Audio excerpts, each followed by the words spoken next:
माननीय मुख्यमंत्री जी का ये विजन था कि हम बुंदेलखंड के लिए विशेष रूप से अलग एक्सप्रेसवे बनाएं। एक्सप्रेसवे के दोनों तरफ इंडस्ट्रियल एरियाज डेवलप होंगे। ये वही स्थान है जहां आदरणीय प्रधानमंत्री जी ने 22 फरवरी 2020 में इसका शिलान्यास किया था। जिस स्थान पर हम लोगों ने लगभग 2.5-3 साल पहले काम शुरू किया था, वहां आज जो है ये काम लगभग पूरा है।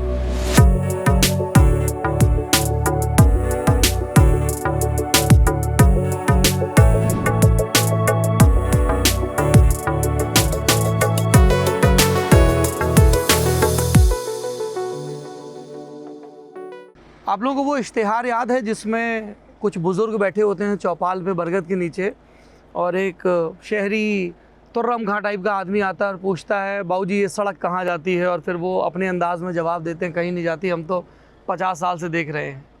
ये सड़कों के बारे में भी बहुत कुछ बताता था। ये कह दिया गया था हमसे कि लाइफलाइन होती हैं, पर वो लाइफलाइन दिखती कम थी। पर हमने देखा है कि पिछले 20-25 साल में सड़क डेवलपमेंट के पॉइंट ऑफ व्यू से और पॉलिटिक्स के पॉइंट ऑफ व्यू से एक बड़ा इंपॉर्टेंट टूल बन गए। हम आते हैं बुंदेलखंड से, आपको पता है, मोड़ा मोड़ी वाले इलाके से, तो हमारी बड़ी तमन्ना थी कि इतने एक्सप्रेसवे बन रहे हैं, एक हमारे शहर भी जाए, हमारे देश भी जाए। इसलिए हमने जब ये सुना कि बुंदेलखंड एक्सप्रेसवे बन रहा है तो हम बड़े खुश हुए। इसीलिए जब विधानसभा चुनाव में हमने उत्तर प्रदेश के मुख्यमंत्री योगी आदित्यनाथ का इंटरव्यू किया तो उनसे ख़ास तौर पर ये सवाल पूछा था, क्योंकि हमें लग रहा था कि चुनाव तक निपट जाएगा, पर वैसा हुआ नहीं। बाद में जब और जांच पड़ताल की तो पता चला कि इसकी डेडलाइन थी फरवरी 2023। तो हमें लगा तब तक इंतज़ार करना पड़ेगा, पर 6 महीने पहले ही खुशखबरी आ गई है। हमारे घरे जान वालों, बुंदेलखंड एक्सप्रेसवे कंप्लीट हो गो, चित्रकूट के भरतकूप से चालू होते और इटावा जिला के कुदरेल में आके लगत है। तो अब जाको होने उद्घाटन हफ्ता खान बाद। हम लोग ये वीडियो रिकॉर्ड कर रहे हैं जुलाई के पहले सप्ताह में। हम लोग यहाँ आए, हमको वो जो एक ललक होती है ना रिपोर्टर वाली, वो हुई कि यार देखें कितना काम हो गया है, पूरा हो गया कि नहीं। और फिर हमें पता चला कि जो इसको बना रहे हैं यूपीडा के CEO और उत्तर प्रदेश के ACS अवनीश अवस्थी जी, वो भी आए हुए हैं।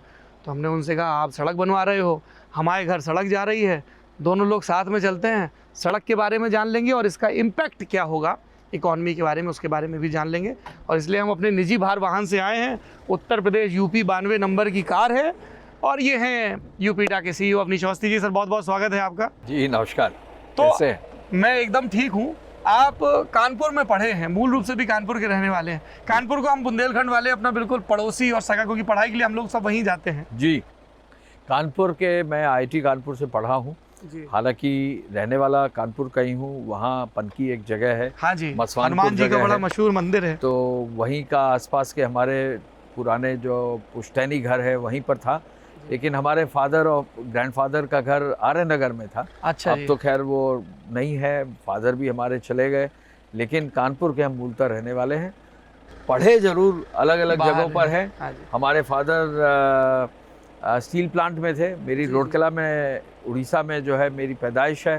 फिर भिलाई में हम पढ़े, फिर बोकारो में जो हमारी मेन स्कूलिंग हुई, और बोकारो से फिर हम जो है IIT कानपुर। और ट्रेड क्या थी आपकी? इलेक्ट्रिकल? हमारी ट्रेड इलेक्ट्रिकल इंजीनियरिंग थी, और इलेक्ट्रिकल इंजीनियरिंग में मैंने जो है बीटेक किया था IIT कानपुर से। और उसके बाद सीधे फिर दिल्ली पहुंचे, IIT दिल्ली, UPSC निकाल दिया। हाँ, 1 साल वहाँ तैयारी में। अच्छा। JNU के बगल में। जी। और उसके बाद जो है IIT दिल्ली से ही फिर हम लोगों को 1 साल के अंदर ही जो है सिविल सर्विसेज में मौका मिला। Batch of 87। उसी साल मुझे इंडियन इंजीनियरिंग सर्विस में भी जाने का मौका मिला, लेकिन IAS में चूंकि सिलेक्शन हो गया तो फिर UP कार्डर मिला। आप तो हमारे बुंदेलखंड के ललितपुर में कलेक्टर भी रहे हैं। जी, मेरी पहली कलेक्ट्री जो है ललितपुर में रही है, वे बैक इन 95। हाँ, पहला मेरा जिला जो है ललितपुर था। बहुत ही खूबसूरत, बहुत ही मैं कह सकता हूँ, मुझे आज तक उसकी जो यादें हैं वो नहीं जाती हैं। बहुत खूबसूरत है और एक तरह से नेचुरल ब्यूटी के लिए one of the best districts. और हम ये उम्मीद कर रहे हैं कि बुंदेलखंड एक्सप्रेसवे बन जाएगा तो लोग बुंदेलखंड की ब्यूटी को और भी एक्सप्लोर करने आएंगे। जी बिल्कुल। कल भी मैंने निरीक्षण किया था सड़क का, और मैं आपसे कहूँगा कि आपको जब भी मौका मिले, इस सड़क जहाँ ये एंड होती है भरतकूप पर, वहाँ कल वहाँ के कमिश्नर और DM सभी लोग थे। इतना खूबसूरत मौसम था, बरसात हल्की फुल्की हो रही थी जी। सामने बिल्कुल पहाड़ दिख रहा था जहाँ ये सड़क एंड होती है। ये वही स्थान है जहाँ आदरणीय प्रधानमंत्री जी ने 22 फरवरी 2020 में इसका शिलान्यास किया था। जी, जी, जी। माननीय मुख्यमंत्री जी का ये विजन था कि हम बुंदेलखंड के लिए एक विशेष रूप से अलग एक्सप्रेसवे बनाएं। तो वहाँ जाकर मुझे बहुत खुशी हुई कि जिस स्थान पर हम लोगों ने लगभग 2.5-3 साल पहले काम शुरू किया था, वहाँ आज जो है ये काम लगभग पूरा है। इसके फिनिशिंग टचेज हम चलिए फिर देखते हैं काम, आइए।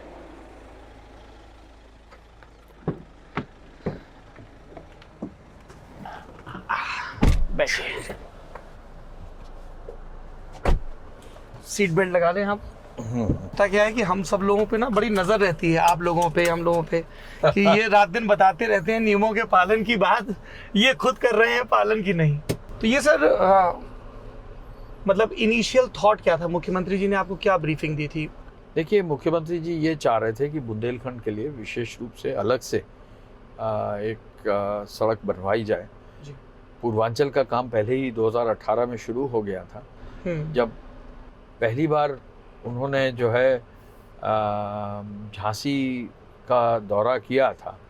तो वहीं पर उन्होंने बतौर मुख्यमंत्री तो वहीं पर उन्होंने खुद ही घोषणा की थी कि एक एक्सप्रेसवे बुंदेलखंड में भी होगा। हम लोगों ने जो है उनके सामने जब प्रस्ताव रखा तो उन्होंने जो ये अलाइनमेंट इसका है उसमें कहा कि ज़्यादा से ज़्यादा जनपद आने चाहिए और ऐसी व्यवस्था होनी चाहिए कि हमारा जो नेशनल कैपिटल है वो जुड़ जाए, क्योंकि दिल्ली से जोड़ना बहुत ज़रूरी था।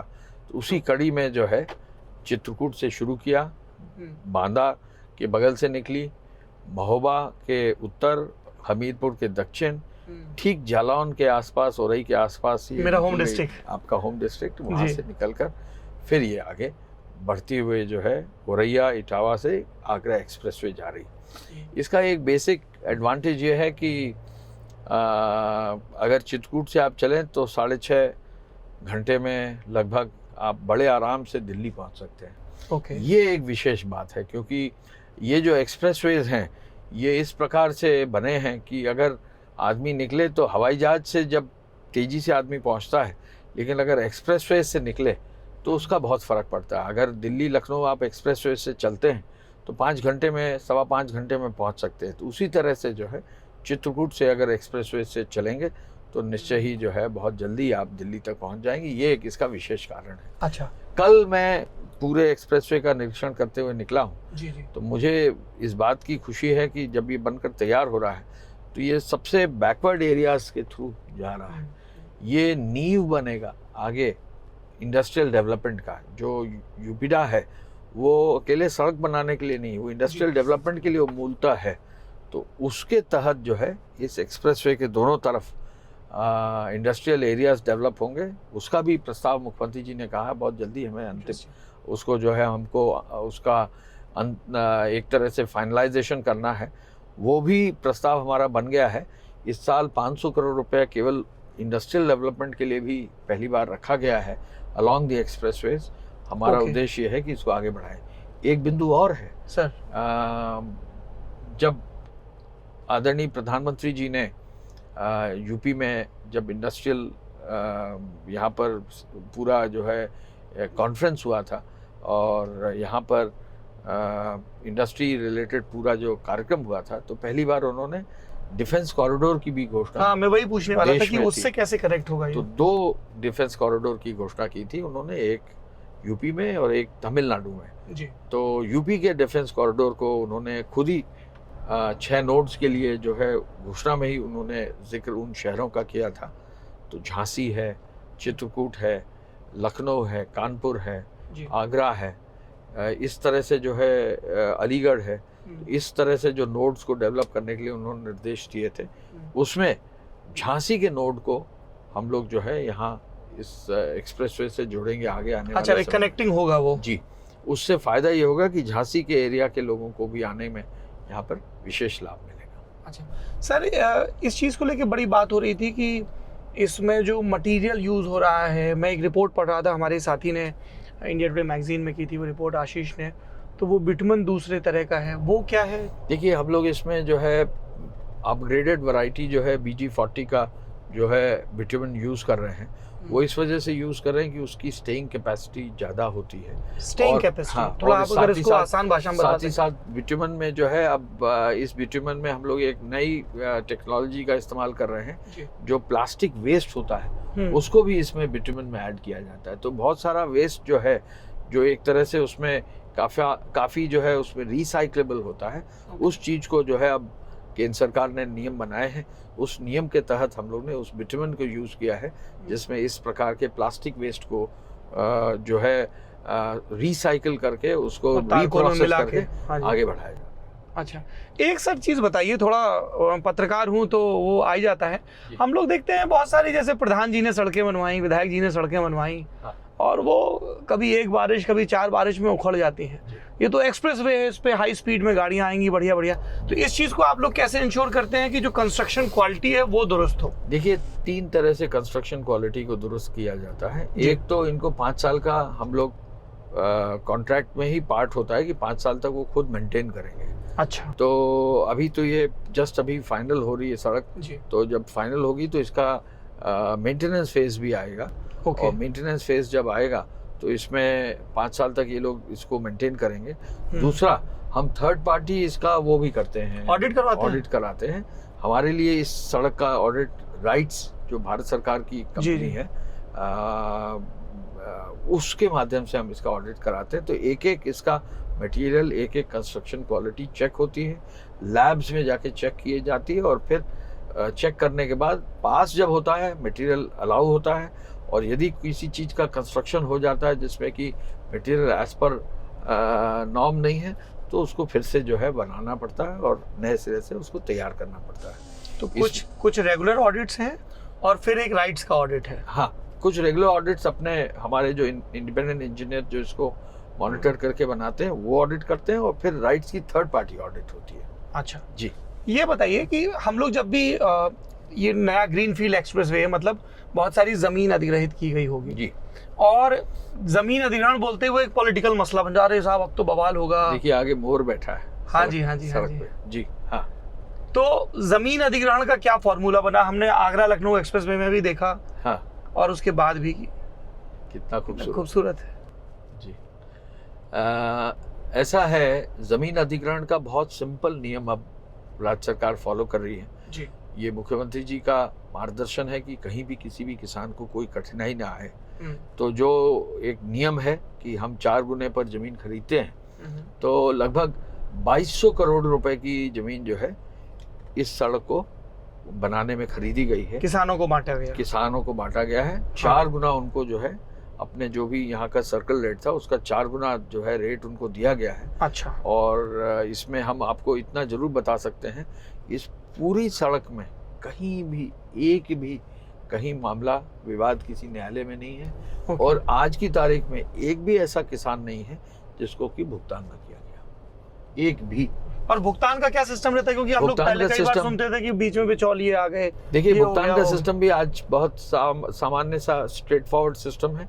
आप सीधे रजिस्ट्री कार्यालय में जाएंगे, आप बैनामा करेंगे और फिर आरटीजीएस से आपका जो खाता नंबर दिया होगा बैंक का, सीधे आपको ऑनलाइन आ जाएगा। ऑनलाइन आपको जिला मजिस्ट्रेट के माध्यम से ऑनलाइन धनराशि प्राप्त हो जाएगी। अच्छा, इसमें आप कह रहे थे कि सिर्फ हम सड़क नहीं बना रहे हैं जी, उसके इर्द गिर्द भी डेवलपमेंट कर रहे हैं जी। मैं बुंदेलखंड से आता हूँ, हमने अपने गाँव में जी, अपने जिले में देखा है और लगातार खबरें भी होती हैं। एक तो पानी की क्राइसिस को लेके बड़ा बुंदेलखंड लगातार खबरों में आता है जी। दस्यु समस्या को लेके तो आता ही था। हम जब दोस्तों को बताते थे दिल्ली में कि हमारे यहाँ डकैती कोर्ट है जी, लोगों के यहाँ और कोर्ट होती है, वहाँ डकैती कोर्ट है जी। और तीसरा, रोजगार के लिए पलायन। आज भी कोई झांसी के रेलवे स्टेशन पे चला जाए, दतिया के रेलवे स्टेशन पे, डबरा के और ललितपुर सब, तो भीड़ लगी रहती है वहाँ पे जी। तो क्या उसको लेके कुछ है सरकार की नजर में कि हमें इस पलायन को रोकना है? देखिए ये तो इंडस्ट्रियल कॉरिडोर के रूप में ही काम आएगा, तो निश्चय ही जहाँ इंडस्ट्रीज आएंगी, एमएसएमई आएगी, तो उसका फर्क तो पड़ेगा ही। लेकिन दूसरी चीज़ हम ये भी बता दें कि कोविड के बीच में इस सड़क को बनवाया गया था, और कोविड के बीच में सड़क को जब हमने बनवाया, कोविड का पालन भी किया, लेकिन लोगों को, स्थानीय लोगों को बनाते समय भी रोजगार दिया। लगभग 80-85 लाख मैंडेज जो है बनाते समय भी यहाँ स्थानीय लोगों को ही रोजगार मिला है, क्योंकि ज़्यादातर लोग स्थानीय आसपास के जिलों के ही रहे हैं, तो वो तो उसका लाभ मिला है। लेकिन जो मेन एडवांटेज होगा इस सड़क का वो टूरिज्म डेवलपमेंट से होगा, बुंदेलखंड का चित्रकूट बांदा साइड का। और ये टूरिज्म डेवलपमेंट अगर होता है तो वो रोजगार इंटेंसिव होता है, और टूरिज्म डेवलपमेंट से ही जो है फिर आगे जाके रोजगार का लाभ मिलेगा। जहाँ तक इंडस्ट्रियल डेवलपमेंट का सवाल है, जो डिफेंस कॉरिडोर हमारा झांसी की तरफ है जी, वहाँ जो इंडस्ट्रीज आएंगी उसका फिर उनका फायदा होगा। और यहाँ जो दो हमारे इंडस्ट्रियल कॉरिडोर्स हैं, एक जालौन में प्रस्तावित है और एक बांदा में प्रस्तावित है, जब वो डेवलप होंगे तो आगे चलकर इनसे रोजगार की बड़ा लोभी सा हूँ। अच्छा, मेरे जिले में आ रहा है, वो होता है ना कि हम बड़े खुश हैं हमारे जिले में आ रहा है। ये बताइए, एक हमारे यहाँ अनफॉर्चुनेटली पर जायज़ वजहों से ये मुहावरा चलता है सर, कि कोई किसी के सामान को मिसयूज़ करे तो लोग मुहावरा यूज़ करते हैं, सरकारी माल समझ रखा है क्या? मतलब उसमें ये गलत चेष्टा भी है कि जैसे सरकार का माल कोई सरकार अपने घर से थोड़ी लाई, भाई सरकार आपकी है, पैसा आपका है, देश का है। तो ये एक मुहावरा चलता है कि सरकारी काम मतलब लेट लतीफ़ी, ये वो। डेडलाइन इसकी थी फरवरी 2023, तो फिर ये वक्त से पहले कैसे तैयार हो गया? मतलब कि आपने एकदम हंटर चला के अवनीश अवस्थी निकले हैं सब पे कोड़े बरसाते हुए, जल्दी करो जल्दी करो। देखिए, ये मुख्यमंत्री जी का वो है निर्देश है कि हर प्रोजेक्ट पूरे प्रदेश में किसी विभाग का हो, उसको बहुत मजबूती से आगे बढ़ाना है। 3 एडवांटेज हमारे इस प्रोजेक्ट में रहे, जैसा मैंने भी आपको बताया। लैंड एक्विजिशन हुआ, किसानों के साथ कहीं कोई विवाद नहीं हुआ, कोई विलंब नहीं हुआ। यहाँ तक किसानों को मुख्यमंत्री जी खुद बुलाकर जो है अपने सामने उनको प्रोत्साहित भी किया, उनको धन्यवाद भी दिया, उनको एक सार्वजनिक फंक्शन में बुंदेलखंड एक्सप्रेसवे के जो भी हमारे किसान आए थे, सार्वजनिक फंक्शन में उनको सम्मानित भी किया। तो ये जो उन्होंने किया, ये निश्चय ही इसका फर्क पड़ा। 1, 2 जो है यहाँ पर चूंकि अवेलेबिलिटी ऑफ मटेरियल्स काफ़ी अच्छा था, उसका फर्क पड़ा। तीसरा, बिल्डिंग मटेरियल, बुलडोजर, वो सब चीजें यूज होती हैं। जो गिट्टी है, हाँ जी हाँ जी, यहाँ मिट्टी की अवेलेबिलिटी है बुंदेलखंड क्षेत्र में, उसमें हमको एडवांटेज मिला। और तीसरा, कोविड में काम रुका नहीं। कोविड में अगर काम रुकता तो फिर डिले होता, वो एक फायदा मिला। और चौथा, हमारे प्रदेश में जो प्रोजेक्ट्स चल रहे हैं उसमें पेमेंट्स जो हम लोग करते हैं बहुत ही ट्रांसपेरेंट, बहुत फास्ट पेमेंट्स करते हैं, तो उससे भी हमारे जो कॉन्ट्रैक्टर्स हैं उन्होंने बहुत तेजी से इस काम को, उस तरह की कोई शिकायत नहीं आई। जी बिल्कुल। अच्छा, ये थोड़ा सा राज्य की परिधि से बाहर जा रहा हूँ। हम जब बुंदेलखंड की बात करते हैं तो उसका एक हिस्सा उत्तर प्रदेश में है और एक हिस्सा मध्य प्रदेश में है। क्या उत्तर प्रदेश सरकार की एमपी गवर्नमेंट से कोई बात चल रही है कि वो भी अपने यहाँ इसी तरह के प्रोजेक्ट्स बनाएं ताकि कनेक्टिविटी, टूरिज्म सब एक इंटीग्रेटेड सर्किट बने, कि आदमी एक ही बार में खजुराहो भी देखे, चित्रकूट भी देखे, जिस तरह के सर्किट हम दिल्ली में देखते हैं, दिल्ली, आगरा, जयपुर टाइप से? देखिए, एक चीज़ हम आपको बता दें, आपको अभी जानकारी होगी कि एक केन बेतवा लिंक कैनाल की घोषणा की है। बेसिकली बुंदेलखंड क्षेत्र पानी की दृष्टि से जो है वो स्केर्स है, और ये जो केन बेतवा लिंक बनाने की बात हुई है, आदरणीय प्रधानमंत्री जी ने इसको इनिशिएट किया था, उसमें मध्य प्रदेश और उत्तर प्रदेश ने जॉइंटली जो है पार्टनरशिप कर रखी है। तो उसी में जो है ये एक ऐसा प्रोजेक्ट है जो बेसिक यहाँ की जो पानी की रिक्वायरमेंट है उसको आगे बढ़ाएगा। इसी तरह से जो है स्टेट्स आपस में तो डिस्कशन करते हैं। अब इस तरफ ये एक्सप्रेसवे बना है, निश्चय ही मध्य प्रदेश में उस तरफ भी बढ़िया और अच्छी रोड्स NHAI भी, स्टेट गवर्नमेंट्स भी बनाएंगी जिससे पूरी कनेक्टिविटी हो। हमारा जो पूर्वांचल एक्सप्रेसवे बना है वो जहाँ प्रदेश के छोर तक जहाँ जाता है वहाँ से आगे बिहार जो है अपने पटना तक सड़क बना रहा है, और उधर जो है कलकत्ता तक सड़क बन रही है। तो इनसे भी बहुत विशेष जो है लाभ मिलेगा। अवनीश जी, आप बार बार जिक्र कर रहे हैं टूरिज्म का। जी, टूरिज्म को लेके भी कुछ बड़ा पॉलिसी के लेवल पर कुछ है क्या प्रपोजल? देखिए, टूरिज्म पे तो मुख्यमंत्री जी ने विशेष बल दिया है। आपने देखा होगा हमारे टूरिज्म के प्रोजेक्ट्स में सबसे ग्लोइंग एग्जाम्पल अयोध्या का है, जहाँ टूरिज्म के लिए प्रोजेक्ट्स और प्रोग्राम्स को आगे बढ़ावा दिया गया है। आज अयोध्या में जहाँ बहुत कम तादाद में श्रद्धालु जाते थे, आज हर वर्ग के श्रद्धालु वहाँ जा रहे हैं, और दूर दूर तक अयोध्या में राम मंदिर जो निर्माणाधीन है वहाँ जा रहे हैं, सरयू जी का दर्शन कर रहे हैं। अभी हाल में वाराणसी में विश्वनाथ धाम का प्रोजेक्ट जो है, काशी विश्वनाथ धाम का प्रोजेक्ट शुरू हुआ। वहाँ का टूरिस्ट की संख्या तो अब 5 to 10 टाइम्स बढ़ गई है। वहाँ इतने टूरिस्ट आने लगे हैं मंदिर परिसर में, जिनकी संख्या 5 to 10 टाइम्स हो गई। आज वाराणसी में आप जाएं तो शायद ही किसी होटल में आपको कोई जगह मिलेगी कि पूरा वाराणसी, टूरिस्ट सीजन नहीं भी होगा तो भी वाराणसी जो है फुल रहेगा। तो ये सब चीज़ें चल रही हैं, तो इस पर काफ़ी तेज काम हो रहा है। अयोध्या है, वाराणसी है, अभी उन्होंने विंध्यवासिनी देवी के क्षेत्र में वहाँ पर बड़ा भी वही कॉरिडोर और इंटीग्रेटेड सर्किट, वहाँ इंटीग्रेटेड सर्किट इनिशिएट किया है। तो कई चीज़ों पर काम चल रहा है। तो उस पर उनका ये कहना है कि पोटेंशियल टूरिज्म का बहुत मजबूत है हमारे प्रदेश में, इसको तो आगे बढ़ाना ही है। मैं सर इसलिए पूछ रहा था जी, क्योंकि अभी मैं हाल में एक किताब पढ़ रहा था, फोर्ट्स ऑफ बुंदेलखंड जी। तो जैसे राजस्थान में बहुत सारी गढ़ी हैं, किले हैं, वैसे बुंदेलखंड में भी हैं, वो गढ़ कुंडार का हो, इधर का उधर का हो जी। तो हमें ध्यान है कि भैरव सिंह शेखावत जब सीएम बने थे तब वो इस तरह की एक स्कीम लेकर आए थे, जिसमें इन सबको, जो इनके मालिक थे, डिस्प्यूट थे, उसको अगर वो रिजॉल्व कर लें तो वो उस तरीके के रिजॉर्ट चला सकते हैं। या वो यहाँ पे यूपी में जब हम इन सब गढ़ियों के गढ़ीदारों से बात करते हैं तो कहते हैं अगर ऐसी कोई स्कीम आ जाए तो बड़ा फर्क पड़ेगा। देखिए, टूरिज्म डिपार्टमेंट ने एक स्कीम ऐसी शुरू तो की थी, लेकिन निश्चय ही अभी उसको और आगे बढ़ाने की आवश्यकता है। लेकिन हम आपको इतना जरूर बता दें, स्टैटिस्टिकली अगर देखें तो बुंदेलखंड क्षेत्र में ज्यादा फोर्ट्स हैं बनस्पत राजस्थान। हाँ, इसीलिए ऑल द मोर रीजंस कि we can attract more crowd. इसको अब ये इस तरह के जो प्रोजेक्ट्स, रोड के प्रोजेक्ट्स अगर आ रहे हैं तो इससे फायदा इस टूरिज्म इंडस्ट्री को मिलेगा। अभी मुझे बताया गया कि चित्रकूट में बहुत सारे नए होटल के प्रोजेक्ट्स आ रहे हैं, बहुत सारे नए जो है टूरिज्म रिलेटेड कोई ना कोई इंडस्ट्री आ रही है। वेलनेस टूरिज्म का काफी पोटेंशियल है चित्रकूट के आसपास, वहाँ पर ग्रामोदय विश्वविद्यालय में वैसे बहुत आरोग्य धाम वगैरह है ही है। तो ये चीज को आगे बढ़ाने के लिए यही सब जो इंफ्रास्ट्रक्चर है ये जरूर आगे पुश करेगा। ये तो इंफ्रास्ट्रक्चर अगले 100 साल के लिए है, तो इसमें निश्चय ही आगे आने वाले समय में हम देखेंगे कि कहीं ना कहीं बहुत विशेष लाभ मिलेगा। ये सर 4 लेन है मेरे ख्याल से, ये है जी। क्या एक्सटेंड भी हो सकती है, क्या है इसका? इसमें 2 चीजें हैं। अगर आप इसका कोई भी स्ट्रक्चर देखेंगे तो वो 6 लेन होगा। तो 4 लेन सड़क तो 4 लेन बनी है, लेकिन इनके स्ट्रक्चर 6 लेन बनेगा। अभी हम लोग यमुना जी के पुल पर जाएंगे तो वो 6 लेन ब्रिज है। तो 6 यमुना जी का पुल जो औरैया और उरई को जोड़ता है उसके बीच में पड़ता है। हाँ जी। तो उसका 6 लेन का स्ट्रक्चर है। वो इसलिए कि सड़क तो चौड़ी जब करनी होगी करेंगे, लेकिन स्ट्रक्चर तो चौड़ा नहीं किया जा सकता है।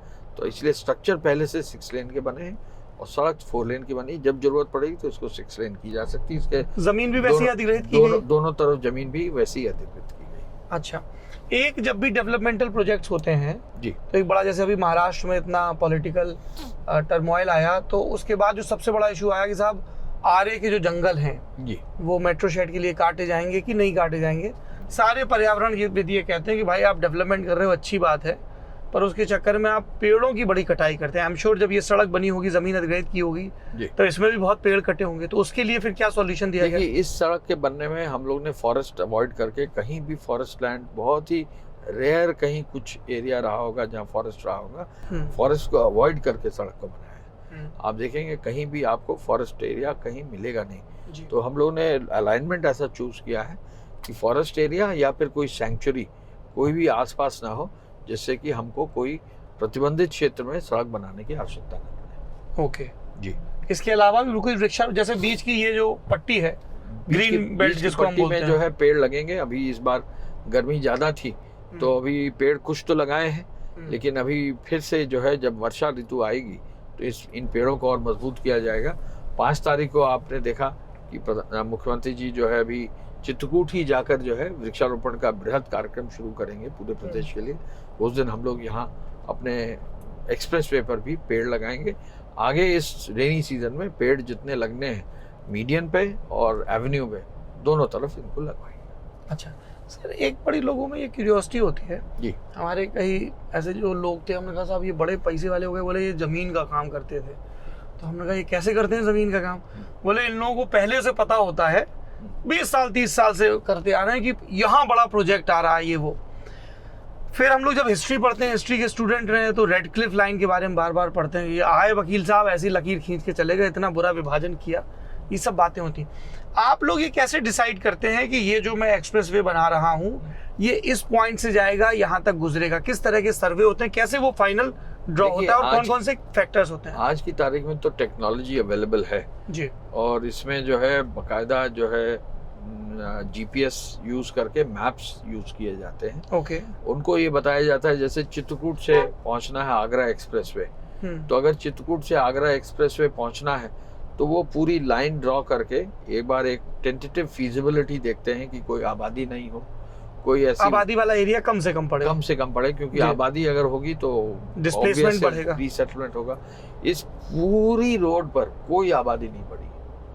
अच्छा, वो ऐसे मार्क किया गया? बहुत रेयर कहीं किसी के मकान पड़े होंगे, तो आप अगर देखेंगे तो पूरा विदाउट आबादी के क्षेत्र। हाँ, दोनों तरफ बीहड़ है हमारा जी, दक्षिणी बबूल के पेड़ पर बीहड़। तो बुंदेलखंड इस रोड को बनाने में हम लोग ने आबादी कहीं छुई भी नहीं है, फॉरेस्ट बहुत मिनिमल छुआ है। और इसके साथ साथ ये भी देखना पड़ता है कि रिवर क्रॉसिंग कहाँ पे होगी। हाँ। रिवर क्रॉसिंग का भी जो है लेंथ क्या होगी वो चेक करना पड़ता है। तो जहाँ वो पॉइंट्स चेक करते हैं जिन पॉइंट्स पर रिवर क्रॉसिंग मिनिमम हो, क्योंकि पुल बनाने पर कॉस्ट ज्यादा आती है। तो ये पूरे रिवर तो सर लेकिन बड़ी क्रॉस हुई होंगी, केन, सेंगोर, बेतवा, यमुना, सभी चारों पांचों रिवर्स जितनी बुंदेलखंड क्षेत्र की हैं, हाँ। सभी रिवर्स को क्रॉस किया गया है। इनफैक्ट इनके बारे में ये जरूर बता दूं कि जो रिवर क्रॉसिंग बनाई गई हैं, चाहे वो यमुना ब्रिज हो, चाहे वो केन का ब्रिज हो, रिकॉर्ड टाइम में ब्रिज भी बनाए गए हैं। सामान्यतः ब्रिज 4 से 6 साल लेते हैं बनाने में। 4 से 6 साल? जी। पर ये तो प्रोजेक्ट ही शुरू हुआ 2020 में। जी, ये प्रोजेक्ट 2020 में शुरू हुआ। इसके सभी पुल जो है लगभग पूरे हो गए हैं, तो ये भी एक बड़ा अचीवमेंट है। अच्छा, एक थोड़ा मैं पर्सनल सवाल पूछूंगा जी। आप उत्तर प्रदेश के ACS होम हैं जी। उत्तर प्रदेश में कुछ भी अच्छा बुरा होता है तो मुख्यमंत्री और मुख्यमंत्री के सबसे विश्वस्त ब्यूरोक्रेट्स को तुरंत या तो सराहना मिलती है या लपेटे में लिया जाता है, गड़बड़ होता है तो, है ना? ये अपने आप में हम लोग को लगता है बड़ा फुल टाइम जॉब होगा, हर जिले से लॉ एंड ऑर्डर ये वो सब चीजें जी। साथ में यूपीडा है जी। तो आप लोगों को ऐसा है अच्छा मैं वर्क डिवीजन कैसे करूं या बहुत सारे लोगों को डेलीगेट कर दें, वो क्या सिस्टम रहता है? देखिए, यूपीडा तो शुरुआत से ही जो है इस काम को हमने टेकअप किया था। मैं खुद इंजीनियर हूँ, मुझे बहुत पसंद है इस तरह के इंजीनियर के काम। बीटेक की डिग्री काम आ रही है। हाँ, एक चीज वो, मैं जब बिजली विभाग में था मुझे 7 या 8 साल काम करने का मौका मिला। 2005 से 2008-9 में यूपीपीसीएल में थे शायद। हाँ, उसके पहले मैंने सबसे पहले जो है जो पश्चिमांचल विद्युत वितरण निगम है, हाँ जी, हाँ। उसका जो है शुरुआत में पहला उसका MD था, तो वहाँ से मैंने शुरू किया। तब भी मुझे बहुत अच्छा लगता था इंजीनियरिंग कार्यों में, और आज भी मुझे जो है इंजीनियरिंग के कार्य को करने के लिए इसलिए अच्छा लगता है कि कुछ रचनात्मक चीजें हम लोग कर रहे हैं। ये हम लोग यमुना जी के पुल पे आ गए। जी बिल्कुल, यमुना जी के पुल पे आ गए। अगर आप अब हम क्या जालौन में दाखिल हो रहे हैं, मेरे जिले में? जी जी जी, क्या बात है जी। यहाँ हम लोग रोक सकते हैं क्या? हाँ बिल्कुल, यहाँ रोक लीजिए, बस यहीं रोकिए। थोड़ा सा आगे करे तो गाड़ी भी और आगे हाँ। कर लेते हैं, और आगे कर लेते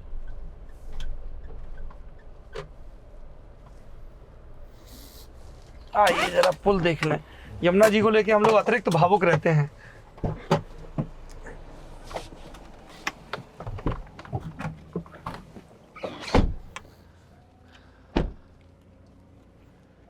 तो आप बोल रहे थे कि अमूमन पुल में 6 से 7 साल लगते हैं जी। ये 2 साल 2.5 साल में कंप्लीट हो गया यमुना जी। इसका देखिए, जो ये मैकेनिज्म जिससे ये सड़क बनी है इसको कहते हैं EPC। हाँ, इंजीनियरिंग, प्रोक्योरमेंट एंड कंस्ट्रक्शन। थोड़ा सा कई लोग हमारे जैसे आउटसाइड वाले भी होंगे, आप तो बीटेक वाला है। हाँ, थोड़ा इसको अगर समझा तो EPC का मतलब ये हुआ कि फिक्स्ड वैल्यू कॉन्ट्रैक्ट होता है। तो जब भी फिक्स्ड वैल्यू कॉन्ट्रैक्ट होता है तो जो कॉन्ट्रैक्टर्स होते हैं कोशिश करते हैं जल्दी से जल्दी पूरा करें, जिससे कि उनको जो निर्धारित मिला हुआ है कॉस्ट, उसी कॉस्ट में वो पूरा भी हो जाए। और उसमें सर फिर क्वालिटी तो देखिए, बनाने के लिए पुल तो बहुत तेज़ी से बनता है। आज की तारीख में टेक्नोलॉजी यूज़ की है। आप देखेंगे अभी तो ये सब हट गया है यहाँ से मटेरियल, लेकिन अगर आप देखेंगे तो ये पूरी टेक्नोलॉजी से बना हुआ है। इस पुल में मशीन्स लगाकर ये जितने इसके खंड हैं हाँ। ये आगे चिपकाते चले गए हैं और ये जोड़ते ब्लॉक बन के आते हैं बनकर आते हैं और फिर इनको जोड़ा जाता है, जोड़ते चले जाते हैं। अच्छा। तो इसमें कहीं कोई हैंड वो नहीं रहता है। इसके जो पियर्स होते हैं, जो नीचे जो पिलर्स होते हैं जी। वो भी पानी के अंदर जो है बहुत टेक्नोलॉजिकली जो है नीचे चले जाते हैं। तो इसमें कहीं कोई आज की तारीख में बनाने तेजी करने लाने में कोई दिक्कत नहीं है। कंपनी की उतनी कैपेसिटी हो कि उतना कंक्रीट तैयार कर सके, उतने जो है इनके स्लैब्स तैयार कर सके और टाइम से इनको आगे बढ़ा सके। हम लोग जब दिल्ली के आसपास पेरिफेरल एक्सप्रेसवे पे घूमते हैं जी, तो वहाँ पे सोलर लाइट, सोलर पैनल देखते हैं। हालांकि उसका एक नेगेटिव भी था कि शुरू में बहुत सोलर उखाड़ भी लगे थे आसपास में। हाँ, यहाँ पे पानी और बिजली, इन दो का क्या है? हम लोग वॉक करते हुए भी बात कर सकते हैं। आइए। इसमें ऐसा है कि इसमें भी सोलर पैनल्स लगे हुए हैं जी, लाइट्स के लिए, लेकिन वो कुछ स्थानों पर हैं और अच्छा। फिर बाकी जगहों पर जो है बिजली के कनेक्शंस लिए गए हैं। तो उनके तो वैसा नहीं है कि ये जैसे ये जो लाइटें हैं जी, ये सोलर हैं या रेगुलर हैं? नहीं, ये रेगुलर लाइट्स ये रेगुलर हैं, लेकिन इसमें कुछ स्थानों पर सोलर पैनल्स भी यूज़ किए गए हैं। अब जैसे ये नदी है, इसके ऊपर सोलर पैनल लगाना हमारे लिए मुश्किल है, तो ये हाँ, जो है कनेक्शंस लिया गया है। हाँ। लेकिन जहाँ पर पुल ये छोटे इंटरचेंज है, वहाँ पर सोलर पैनल्स यूज़ करके जो है वहाँ स्थापित किया गया। अच्छा। और पानी को लेके रेन वाटर हार्वेस्टिंग, ये सब कुछ रेन वाटर हार्वेस्टिंग इसमें हर 50 मीटर्स पर आप देखेंगे रेन वाटर हार्वेस्टिंग करने के लिए पानी जो है ड्रेन बनी हुई है और फिर वहाँ पर एक चेम्बर होता है जिसमें पिट बनाया है, उसमें पानी जाता है। उस पे पानी जाने से जो पेड़ भी आसपास लगे हैं उनमें भी पानी की जो है बढ़ोतरी होती है, उससे जो है पेड़ों को भी लाभ होता है। और वैसा स्लैब भी, क्योंकि हम लोग अक्सर देखते हैं जैसे सीसी रोड में बताया जाता था कि साहब पानी ठहर रहा है तो सड़क खराब हो रही है। नहीं, इसका कैम्बर होता है। आप देखेंगे जैसे उधर से देखेंगे तो पूरा कैम्बर आएगा, मतलब स्लोप है और इस कैम्बर से जो है पानी अलग अलग जगहों पर फिर ये निकल जाता है पूरे उसमें अपनी लेंथ में। ये जो जॉइंट्स हैं जहाँ पर, इसमें ये पानी बह के निकल जाता है पूरा और नीचे फिर ये जो है नदी में वापस चला जाता है। अच्छा, से ये थोड़ा हम लोग तो देखिए मध्यवर्गीय परिवारों के लोग हैं। हाँ। कितना पैसा कितना लगेगा जब टोल पे चढ़ेंगे तो ये कुदरेल से शुरू हो रहा है। हाँ, देखिए टोल का पैसा तो हमारे यहाँ एक टोल पॉलिसी है, मैंने तो एग्जैक्ट कैलकुलेशन नहीं किया है। अच्छा। लेकिन लगभग 294 किलोमीटर का है, तो पर किलोमीटर का रेट तय होता है और उस पर किलोमीटर के रेट से जो भी गाड़ियाँ होती हैं उनको देना पड़ता है। और जो हमारी टोल में जो हमारा खर्चा आता है, अगर हम देखें टेक्निकली, तो जिन गाड़ियों को इसमें यूज़ होते हैं, जो फ्यूल सेविंग होती है पूरी सड़क पर चलने में, उस एक बार की मूवमेंट में फ्यूल सेविंग से कहीं कम टोल देना पड़ता है, क्योंकि हम ट्रैफिक पे कम रुकते हैं। ट्रैफिक पे कम रुकते हैं, क्लच ब्रेक और अगर 60 या 70 की स्पीड से हम लगातार चलते रहें, हाँ। और यही सबको हम ड्राइवर्स को एडवाइस करते हैं, 70 की स्पीड पर बिल्कुल स्टेबल अगर आप चलें तो मिनिमम फ्यूल कंजम्पशन होगा और टोल से जितनी टोल में लगता है एक्स्ट्रा, वो पूरा फ्यूल से ही बचत हो। आज की तारीख में जो फ्यूल है, जी आपने बात कह दी, अगर तेज न कहेंगे अंकल जी कह रहे हैं 70 में चलो, हम पहुंचेंगे कैसे, गाड़ी तो 100 की नहीं, मैक्सिमम 100 एडवाइज्ड है, बिकॉज 100 से ज़्यादा आप कानूनी रूप से नहीं चल सकते हैं। हाँ। लेकिन आप देखे होंगे बहुत सारे टैक्सीज जो हैं, बहुत सारे जो ड्राइवर्स रेगुलर 70-80 पे इसलिए चलाते हैं कि अगर 70-80 पे चलाएंगे तो गाड़ियों की मैक्सिमम फ्यूल एफिशिएंसी रहती है। अच्छा जी। एक इस पर भी बहुत बात होती है कि किस एक्सप्रेसवे पे कितनी फैसिलिटी मिल रही हैं, स्टॉप ओवर्स कितने हैं, अगर गाड़ी खराब हो जाए तो क्या सिस्टम है, तो उसका क्या सिस्टम रहता है? वही जो देखिए इसमें एक्सप्रेसवे में पेट्रोल पंप्स भी हैं। इस एक्सप्रेसवे में अभी टॉयलेट ब्लॉक्स भी बन रहे हैं, वो भी चालू हो जाएंगे। खाने पीने की फैसिलिटीज़ भी रहेंगी। साथ ही साथ इस एक्सप्रेसवे में जहाँ पेट्रोल पंप होंगे वहाँ पर गाड़ी रिपेयर मैकेनिक की, टायर पंचर की जो है शॉप्स भी खुलेंगी, जो धीरे धीरे करके अगले 4 से 6 महीने में एक्सप्रेसवे पे आ जाएंगे। आप यूबीटा को हेड कर रहे हैं, व्हाट नेक्स्ट? ये कांस्टेंट सवाल होता है, व्हाट नेक्स्ट? देखिए, हम लोग आज जिस काम पे लगे हैं उस काम को आज हम लोग पूरा करेंगे। यूपीडा में जो है एक अच्छी प्रोग्रेस हुई है। मुख्यमंत्री जी ने एक विज़न दिया था गंगा एक्सप्रेसवे का, वो भी जो है काम बहुत जल्दी इसी हफ्ते 10 दिन में शुरू हो जाएगा। तो ये प्रोजेक्ट्स लगातार चलते रहेंगे। हम लोग एज एन ऑफिसर तो जहाँ है, जिस समय है, अपना जो काम कर सकते हैं बेस्ट से बेस्ट करें, यही हमारा प्रयास है। चलिए, मुझे बड़ा अच्छा लगा जब मैं यहाँ आ रहा था और मुझे जानकारी मिली कि आप भी यहाँ इंस्पेक्शन के लिए आ रहे हैं। अच्छा, जब आप इंस्पेक्शन के लिए जाते हैं, हम लोग कई आजकल IAS ऑफिसर्स यूट्यूबर खूब हो गए हैं, हालांकि वो तुरंत कह देते हैं कि नहीं हम नहीं, साथ में चलने वाले बनाते हैं, तो आप भी ऐसे हड़काते हुए चलते हैं या आराम से समझा देते हैं? देखिए, कोई भी इंस्पेक्शन बिना हड़का के होता नहीं है। अच्छा, तो मौके पे टिंचर देनी पड़ती है। हाँ, नहीं, वो इस वजह से समझाना भी पड़ता है, हड़काना भी पड़ता है, समझना भी पड़ता है। अगर कोई बेसिक प्रॉब्लम हो तो उसका हल भी निकालना पड़ता है। तो इन सब बड़े प्रोजेक्ट्स में हर तरह से जो है प्रॉपरली देखना पड़ता है और ख़ुद भी निर्णय सही टाइम पे लेना पड़ता है। बड़े प्रोजेक्ट्स में अगर सही टाइम से निर्णय ले लें तो जल्दी काम हो जाता है। कॉन्ट्रैक्टर्स भी चाहते हैं कि जल्दी से जल्दी काम हो और उनका काम समय से अगर निपट जाता है तो उनको भी जो है काम जल्दी करने का एक बेनिफिट मिलता है। और हम लोगों क्या के कुछ लिए ऐसी रिवॉर्ड पॉलिसी भी रहती है क्या कि टाइमली कर लो? तो जो मिनिस्ट्री ऑफ रोड ट्रांसपोर्ट की पॉलिसी है कि अगर आप 5 महीने पहले, निर्धारित समय से 5 महीने पहले अगर सड़क पूरी कर लेते हैं तो उनको 5% उसका बोनस मिलता है।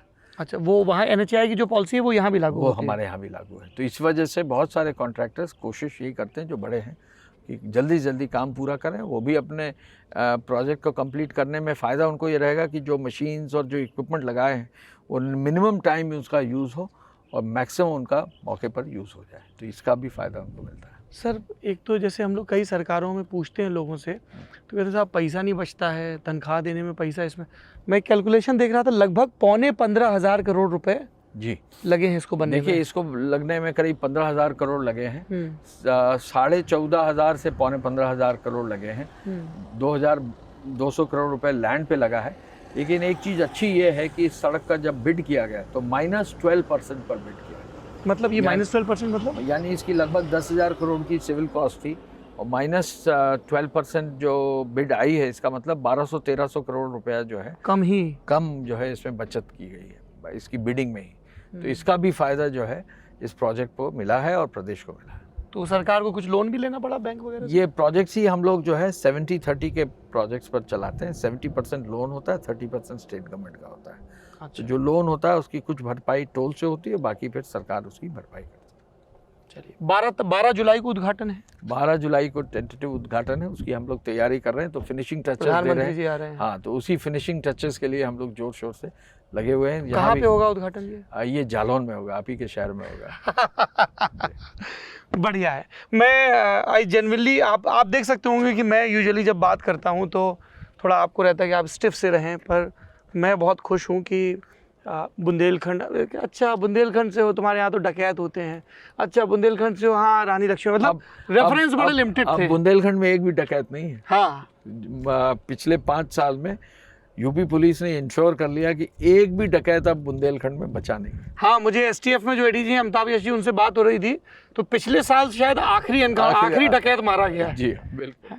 तो और हम लोग जब बड़े हो रहे थे तब तो वो कहानियां सुनी, मतलब फायर भी होता तो लगता है बागी आ गए जी, वो वाला मामला रहा। और इसी बीहड़ में ये जो बीहड़ नजर आ रहा है, यमुना और चंबल का बीहड़ जी, आप देखिए कितनी सुंदर पक्षी जो है निकला हुआ है, बर्ड। हाँ, ये रजत, ये देखो,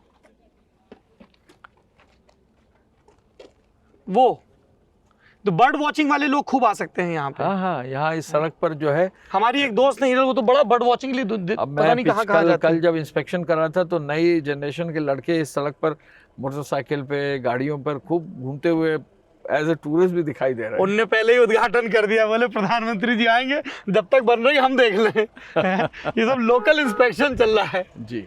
अच्छा, मैं आपसे ये कह रहा था, निकल जाएं भैया, ये निर्माण वाले लोग चले जाएं, है ना। मैं ये कहना चाह रहा था कि हमारा काम होता है सरकार के कामों पर निगरानी रखना, गड़बड़ी दिखे वहाँ आलोचना करना, जो कि हमारा ज़रूरी काम है। और हम ही ये कहते हैं कि सरकार अपने कामों का प्रचार करे, उसके लिए प्रचार विभाग है। पर यहाँ पे हम थोड़े से पर्सनल हो गए। हम आए और हमारा बड़ा मन था कि हमारे बुंदेलखंड के ऊपर से ये टैग हट जाए पिछड़ेपन का। किसी भी पार्टी की सरकार आए तो जनता तय करेगी, पर एक्सप्रेसवे बनता है तो हम सब जानते हैं। मायावती जी के राजकाज में बना, आगरा से नोएडा को कनेक्ट करता हुआ, फिर अखिलेश यादव के समय में बना, आगरा से लखनऊ को कनेक्ट करते हुए, मुख्यमंत्री योगी आदित्यनाथ के कार्यकाल में पूर्वांचल वाला बन रहा है, आजमगढ़ फिर गोरखपुर तक लिंक रोड, गंगा एक्सप्रेसवे बन रहा है। और जिसमें मेरी व्यक्तिगत रुचि थी, क्योंकि मेरा घर यहाँ पे है उरई जालौन में, बुंदेलखंड एक्सप्रेसवे बन रहा है। मेरी बस ये प्रार्थना है कि इस सड़क से होके बुंदेलखंड के लोग दूसरी जगहों पर घूमने जाएं, पढ़ने जाएं, कभी कभी कुछ एक इलाज के लिए जाएं, लेकिन रोज़गार के लिए ना जाएं, बल्कि दूसरी जगहों के लोग इन सड़कों से चल के हमारे बुंदेलखंड में आएँ, इसकी खूबसूरती को देखें। हमारे एक मित्र हैं, आईएएस रहे हैं, आईएएस हैं अभी भी, डॉक्टर मन्नान अख्तर, हमारे यहाँ डीएम थे जी। वो कहते थे, अच्छा उन्होंने जब पहली बार कहा सर तो हमको लगा ये तो लंबी झोंक दी, पर जब मैंने उनकी नज़र से देखा और बोले ये दिस कैन बी ले ड्यूरिंग विंटर्स, इतना खूबसूरत दिखता है आपको, चारों तरफ सरसों है, मटर है, दुनिया की सबसे अच्छी मटर हम लोग पैदा करते हैं और खूब उबाल के खिलाते हैं। तो मैं चाहता हूँ कि वाकई जैसा अवनीश जी ने कहा कि टूरिज़्म के पॉइंट ऑफ व्यू से और इंडस्ट्रियल पॉइंट ऑफ व्यू से लोग आएँ, और बाकी आप लोग ललन टॉप देखते रहिए।